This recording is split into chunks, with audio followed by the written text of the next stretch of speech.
उड़ीसा के बालासोर में हुए ट्रेन हादसे में सैकड़ों लोगों की मौत हो गई। इसमें 100 से ज्यादा शवों की अब तक पहचान भी नहीं हो पाई। इस हादसे के बाद हालात इतने खराब थे कि शवों को सड़ने से बचाने के लिए भुवनेश्वर एम्स समेत कई अस्पतालों में मौजूद शव गृह में रखा गया। इन शवों को डिकम्पोज होने से बचाने के लिए इसकी एम्बॉल्मिंग की जा रही।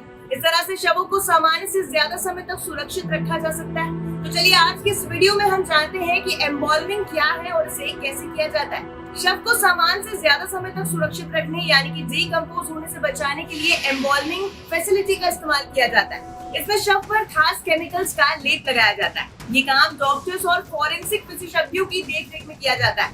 एनाटॉमी विभाग के विशेषज्ञ शवों पर ऐसे लेप लगाकर इसे प्रोटेक्ट करते हैं। वहीं फॉरेंसिक मेडिसिन टीम पोस्टमार्टम करती है। आसान भाषा में कहें तो शव को सुरक्षित रखने के लिए केमिकल्स लगाने की प्रोसेस को ही एम्बॉल्मिंग कहा जाता है। बता दें, लावारिस शवों को भुवनेश्वर एम्स के अलावा कैपिटल अस्पताल, अमरी अस्पताल और सम अस्पताल में भी रखा जाएगा। अब आपको बताते हैं कि एम्बॉल्मिंग कैसे की जाती है। शवों पर लेप लगाने की प्रक्रिया हजारों वर्षों से चली आ रही। अलग अलग तरीके से इसको किया जाता है। भुवनेश्वर एम्स ने एम्बॉल्मिंग के लिए कई बड़ी संख्या में ताबूत, बर्फ और फॉर्मलिन केमिकल खरीदा हुआ है। एनाटॉमी विभाग के विशेषज्ञ शव को अच्छे से साफ करने के बाद उस पर फॉर्मलिन केमिकल का लेप लगाते हैं। इसके बाद उसे ताबूत में रखकर कोल्ड स्टोरेज में रख दिया जाता है। इससे शव को ज्यादा समय के लिए सुरक्षित हो जाता है।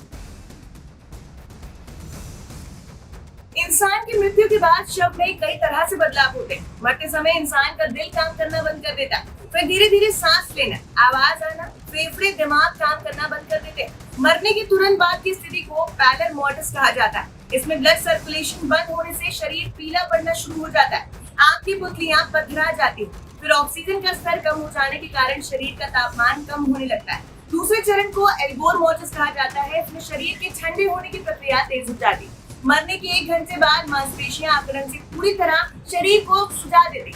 मरने के 8 से 12 घंटे में खून शरीर के जमीन से लगे हुए हिस्से में जमा होने लगता है।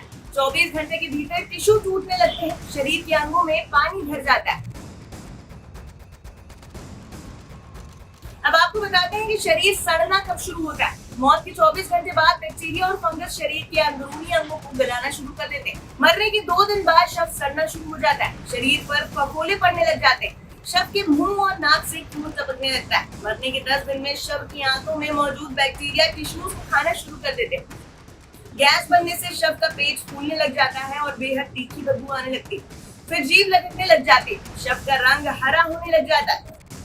मौत के 2 हफ्ते बाद बाल, नाखून और दांत अलग होने लग जाते हैं, चमड़ी मूंग की तरह लचकने लगती है।